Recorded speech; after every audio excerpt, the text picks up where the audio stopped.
क्या तुमने कभी सोचा है कि इंसान का तकब्बुर उसे किस हद तक ले जा सकता है? तारीख में हजारों बादशाह गुजरे हैं, फतह करने वाले, जुल्म करने वाले, सोने के तख्तों पर बैठने वाले, मगर उन सब में एक शख्स ऐसा था जिसकी दीवानगी ने जमीन और आसमान के दरमियान जंग छेड़ दी थी।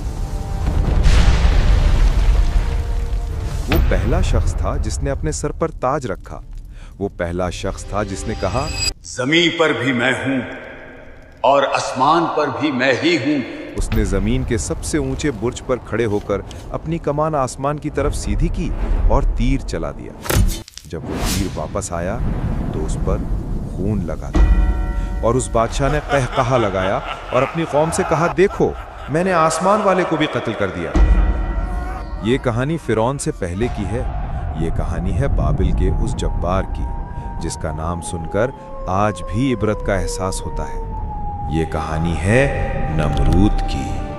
नूह अलैहिस्सलाम के तूफान के बाद जब जमीन दोबारा आबाद हुई तो बाबल वो पहला शहर था जो दुनिया का मरकज बना। अल्लाह ने उस कौम को बेपनाह ताकत दी थी। उनके जिस्म मजबूत थे, उनके जहन तेज थे और उनकी इमारतें बादलों से बातें करती थीं। इस सल्तनत का मालिक नमरूद बिन कनान था। उसे दुनिया के 4 बड़े बादशाहों में शुमार किया जाता है, 2 मोमिन और 2 काफिर। नमरूद वो काफिर था जिसने मशरिक से मगरिब तक हुकूमत की। उसकी ताकत का ये आलम था कि परिंदे भी उसकी इजाजत के बगैर उसके महल के ऊपर से नहीं गुजरते थे। उसकी खुराक के गोदाम अनाज से भरे रहते थे। लोग दूर दूर से सफर करके आते ताकि नमरूद से खाना मांग सकें, लेकिन इस ताकत ने उसे अंधा कर दिया था। शैतान ने उसे ये वसवसा डाला कि जो रिस्क देता है वही खुदा है, और यूं नमरूद ने अपनी रियाया से कहा, सिर्फ मेरी इबादत करो, मेरे सिवा तुम्हारा कोई रब नहीं। लोग भूख के डर से और उसकी हैबत के खौफ से उसके सामने सजदा करते। बाबुल की गलियों में नमरूद के बुत लगाए गए। हर तरफ शिर्क का घुप अंधेरा छा गया। ऐसा लगता था कि अब इस जमीन पर हक की रोशनी कभी वापस नहीं आएगी। मगर हर जब्बार के जवाल की शुरुआत एक खौफ से होती है। एक रात नमरूद ने ख्वाब देखा। उसने देखा कि आसमान से एक सितारा निकला है जिसकी रोशनी ने सूरज और चांद दोनों को बेनूर कर दिया है। वो घबरा कर उठा। नजूमियों को बुलाया गया। नजूमियों ने डरते हुए ताबीर बताई, ए बादशाह, तेरे मजहब में एक ऐसा लड़का पैदा होने वाला है जो तेरे मजहब को तबाह कर देगा और तेरी बादशाहत के खात्मे का बाइस बनेगा। नमरूद का चेहरा गुस्से से लाल हो गया। उसने वही हुक्म दिया जो सदियों बाद फिरौन ने दिया था। बाबुल के हर नए पैदा होने वाले लड़के को कत्ल कर दिया जाए। हजारों मासूम बच्चों का खून बहाया गया। माओं की गोदें उजड़ गईं। नमरूद समझा कि उसने अपनी तकदीर बदल दी है, लेकिन वो भूल गया था कि जिसे अल्लाह रखना चाहे उसे पूरी दुनिया की फौजें मिलकर भी नहीं मिटा सकती। उसी साल उसी शहर में आजर के घर में एक बच्चा पैदा हुआ। माँ ने खौफ से बच्चे को शहर से बाहर एक गार में छुपा दिया। बचपन वहीं गुजरा, तन्हाई में, सन्नाटे में। ये बच्चा कोई आम इंसान नहीं था। ये वो था जिसे आग जलाने से डर जाए। ये वो था जिसे खलीलुल्लाह यानी अल्लाह का दोस्त कहा गया। ये इब्राहिम अलैहिस्सलाम थे। जब इब्राहिम जवान हुए तो वो अपनी कौम के पास वापस आए। उन्होंने देखा कि लोग पत्थर के बुतों को और खुद नमरूद को पूज रहे हैं। उन्होंने सवाल उठाया, तुम इन चीजों की इबादत क्यों करते हो जो ना सुन सकती हैं ना देख सकती हैं? बात नमरूद तक पहुंची। कौन है वो नौजवान जो मेरे खुदा होने का इनकार करता है? नमरूद ने इब्राहिम अलैहिस्सलाम को अपने दरबार में तलब किया। ये तारीख का सबसे बड़ा मुनाजरा था। एक तरफ वक्त का सबसे ताकतवर बादशाह और दूसरी तरफ एक अकेला नौजवान। नमरूद ने तकब्बुर से पूछा, ए इब्राहिम, अगर मैं खुदा नहीं हूं तो कौन है तेरा रब? किसके दम से तू मुझे ललकारता है? इब्राहिम अलैहिस्सलाम ने पुरसुकून अंदाज में जवाब दिया, मेरा रब वो है जो जिंदगी देता है और मौत देता है।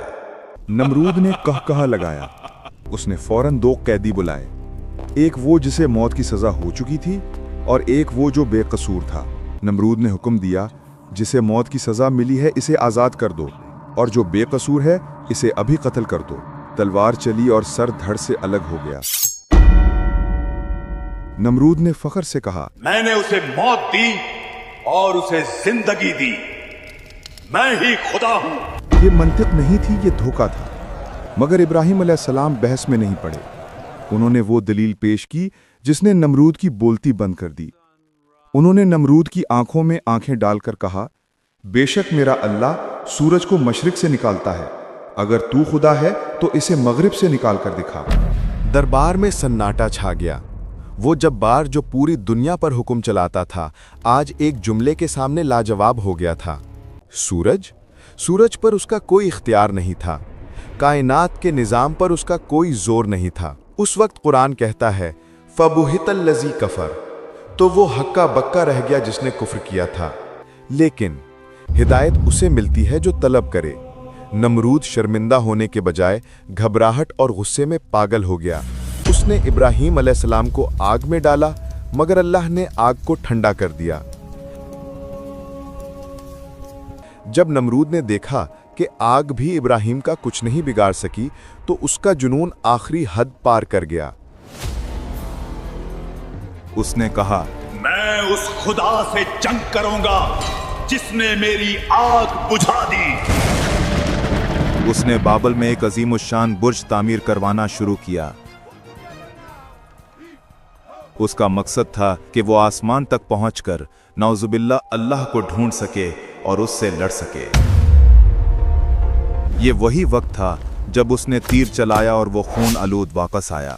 शैतान ने उसे यकीन दिलाया कि उसने अल्लाह को जख्मी कर दिया है, मगर अल्लाह की पकड़ ढीली होती है, लेकिन जब आती है तो कोई बच नहीं सकता।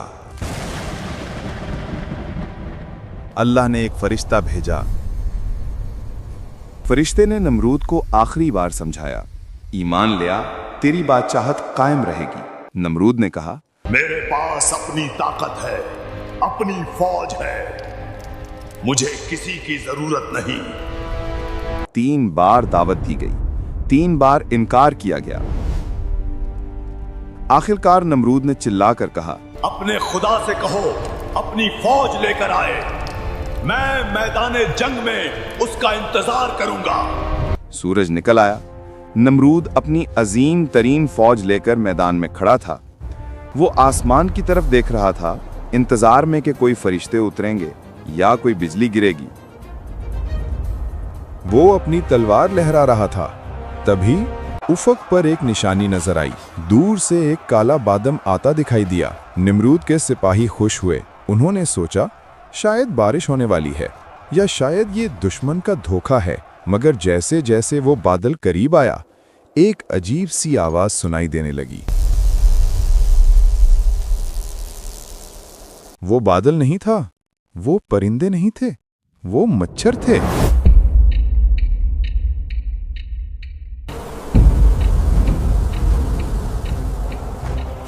अल्लाह ने कोई फरिश्ता नहीं भेजा, कोई तूफान नहीं भेजा, कोई शेर या हाथी नहीं भेजा। अल्लाह ने अपनी सबसे कमजोर, सबसे हकीर मखलूक को भेजा। मच्छरों की तादाद इतनी थी कि सूरज की रोशनी खत्म हो गई। इन मच्छरों को अल्लाह ने खास हुक्म दिया था, इनका खून पी जाओ और गोश्त खा जाओ। एक लम्हे में वो अजीम फौज जो दुनिया फतह करने निकली थी, बेबसी की तस्वीर बन गई। मच्छर उनकी नाकों में, कानों में घुस गए। लोहे की वर्दियां धरी की धरी रह गईं। देखते ही देखते मैदान में सिर्फ सफेद हड्डियों के ढेर रह गए। नमरूद जो अपने महल की तरफ भागा, वो वाहिद शख्स था जो जिंदा बचा। क्यों? ताकि वो अपनी आंखों से अपने फौज की तबाही देख सके?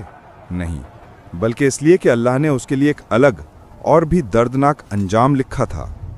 सारी फौज खत्म हो गई, मगर एक मच्छर, एक लंगड़ा मच्छर जिसका एक पर टूटा हुआ था, वो नमरूद के पीछे आया। अल्लाह ने उस मच्छर को हुक्म दिया। वो मच्छर नमरूद की नाक में घुसा और वहां से होता हुआ सीधा उसके दिमाग में जा बैठा।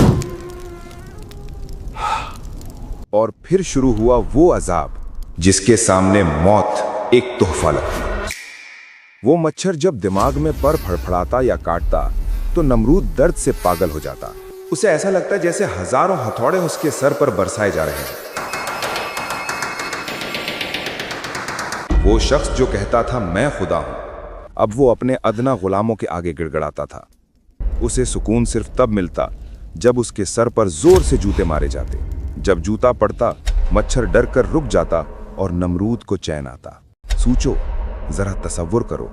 बाबिल का वो अजीम बादशाह जिसके सामने दुनिया सजदा करती थी, अब वो दरबार लगाता है तो इसलिए नहीं कि लोग उसकी तारीफ करें, बल्कि इसलिए कि लोग आएं और उसके सर पर जूते मारें। जितनी जोर से जूता पड़ता, नमरूद उतनी ही दुआ देता।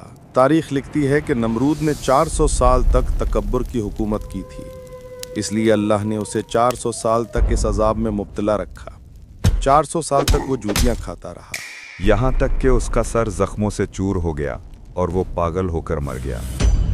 नमरूद चला गया, उसकी सल्तनत मट्टी में मिल गई, उसके महल खंडरात बन गए। लेकिन उसका किस्सा आज भी जिंदा है, एक इबरत के तौर पर, हमें ये याद दिलाने के लिए कि इंसान चाहे कितना ही ताकतवर क्यों ना हो जाए, चाहे वो चांद पर पहुंच जाए या एटम बम बना ले, चाहे वो टेक्नोलॉजी के जरिए मौत और जिंदगी के फैसले करने लगे, लेकिन जब वो मैं के नशे में अल्लाह को ललकारता है तो अल्लाह उसे तबाह करने के लिए किसी दूसरी कायनात से फौज नहीं बुलाता। वो उसे एक मामूली से वायरस से, एक छोटे से कीड़े से या उसके अपने ही दिमाग की किसी रग से हरा देता है। ताकत सिर्फ अल्लाह की है, इज्जत सिर्फ अल्लाह की है और बादशाहत सिर्फ अल्लाह की है। जो झुक गया वो बच गया, जो अकड़ गया वो टूट गया। अगर इस वाक़े ने आपके दिल पर दस्तक दी है तो कमेंट में अल्लाह अकबर लिखें ताकि हम सब मिलकर गवाह बन सकें। इस वीडियो को शेयर करें क्योंकि हिदायत फैलाना भी सदका जारिया है। अगली वीडियो में किस नबी या किस कौम का अंजाम देखना चाहेंगे नीचे लिखकर जरूर बताएं।